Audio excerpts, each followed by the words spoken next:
Hadis yang ke-122 dari Abu Hurairah radhiyallahu anhu, hafizus sunnah Abdurrahman ibn Sakhar radhiyallahu anhu, perawi hadis yang terbanyak dari Nabi sallallahu alaihi wasallam sebanyak 5374 hadis. Beliau berkata, Rasulullah sallallahu alaihi wasallam bersabda, kullu sulama minan nasi alaihi sadaqah, setiap persendian dari manusia wajib baginya sedekah.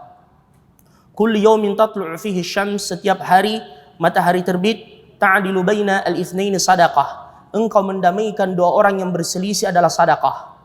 Ya, jadi kalau misalkan ada di RT kita, di RW kita, kita tahu bahwasanya dia berselisih antara yang satu dengan yang lain, fulan dengan fulan, damaikan mereka. Apalagi kalau sudah lewat 3 hari, sudah mulai tenang, ya, makanya Nabi tidak membolehkan lebih dari 3 hari untuk memboikot saudaranya, apalagi hanya dalam urusan dunia.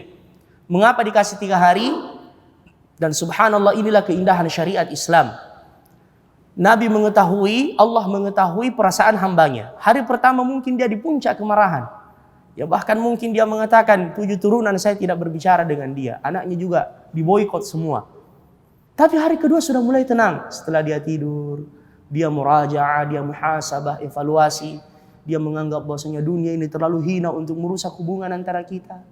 Hari ketiga dia ikut pengajian, dia mendengarkan ya tentang keutamaan memberi maaf. Akhirnya khalas, selesai masalah. Makanya Nabi mengatakan wa khairuhuma man bada bisalam. Di sini kita masuk mendamaikan mereka. Ya, jangan dikompor-kompori, jangan dipanas-panasi. Ya, orang yang sifatnya seperti ini sama dengan syaitan yang selalu ingin menanamkan benih permusuhan di antara manusia. Wa tu'inu rajula fi dabbatihi fatahmiluhu 'alaiha aw tarfa'u lahu 'alaiha mata'ahu sadaqah. Engkau membantu saudaramu atau seseorang menaikkan barang ke atas kendaraannya, ya, adalah merupakan sedekah. Ya, misalkan kita melihat ada ikhwah kita membawa ya barang, dia mau naikkan di atas kendaraannya, ya walaupun mungkin dia mampu melakukannya, kita mengatakan angkat sendiri miringan gitu. Ya, tidak. Kita datang kepadanya, angkatkan dia. Ya, angkatkan dia. Ini sedekah. Kita mengharapkan ajar, pahala dari Allah Subhanahu wa taala. Atau misalkan kita bantu dia untuk kemudian mengarahkan kendaraannya. Jadi jangan cuma kita katakan bahwasanya ada di tukang parkir. Ya, apa salahnya kalau kita yang turun tangan, ya memberikan, yang penting juga harus mahir, ya memberi aba-aba. Jangan sampai dikasih aba-aba dia tabrak ya orang, ya. Wal kalimatu thayyibatu sadaqah, perkataan yang baik adalah merupakan sedekah. Wa bi kulli khatwatin tamshiha ila salati sadaqah. Setiap langkah kaki yang engkau angkat menuju ke masjid adalah merupakan sedekah. Wa tumitul adha 'anit tariq sadaqah. Engkau menghindarkan gangguan di jalan adalah merupakan sedekah. Muttafaqun alaih.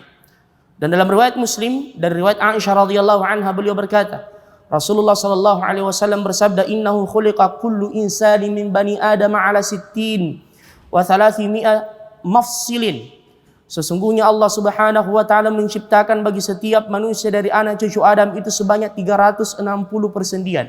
Di zaman Nabi tidak ada laboratorium. Di zaman Nabi sallallahu alaihi wasallam belum secanggih seperti yang kita lihat sekarang ini. Namun beliau telah menjelaskan bahwasanya persendian anak cucu Adam itu sebanyak 360. Ini menunjukkan bahwasanya apa yang beliau sampaikan adalah merupakan wahyu dari Allah Subhanahu wa taala yang menciptakan manusia. Beliau kemudian berkata, "Faman kabbarallah", siapa yang bertakbir membesarkan nama Allah, wa hamidallah, dan dia memuji Allah, wa hallalallah, kemudian dia bertahlil mengucapkan la ilaha illallah, wa sabbahallah, dia mengucapkan subhanallah, wa astaghfarallah, atau dia beristighfar astaghfirullah, wa azala hajaran an tariqin nas, atau dia menghindarkan batu dari jalan manusia, au syaukatan, atau duri, au azman, atau tulang, an tariqin nas, dari jalan manusia, au amara bima'rufin, au naha 'an munkarin, atau ia menyuruh kepada yang ma'ruf atau mencegah dari kemungkaran, adada as-sittina wa 300, maka itu sudah sebanding dengan 360 persendian tersebut. Fa innahu yumsi yawma idh wa qad zahzaha nafsahu 'anil nar, dan dia tiba di waktu sore pada hari itu sungguh dia telah menyelamatkan dirinya dari api neraka. Allahu akbar. Sungguh kata Nabi, dia telah menyelamatkan dirinya dari api neraka. Dan hampir setiap hari kita melakukan itu. Ya bukankah setiap selesai salat kita bertasbih, bertakbir, bertahmid, bertahlil. Namun jangan cukupkan sampai di situ saja. Ayolah ikhwah. Karena zikir itu ada dua, ada zikir muqayyad yang terikat dengan jumlah, dengan tempat, dengan waktu, dengan sifat. Dan ada yang sifatnya mutlak. Yang kata Nabi, la yazalu lisanu qaratban bi dzikrillah.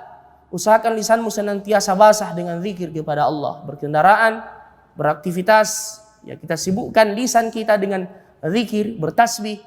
Lagi jogging, jalan-jalan, dan seterusnya. Sibukkan lisan dengan tasbih. Subhanallah, alhamdulillah, astaghfirullah, la ilaha illallah, subhanallah, astaghfirullah, subhanallah.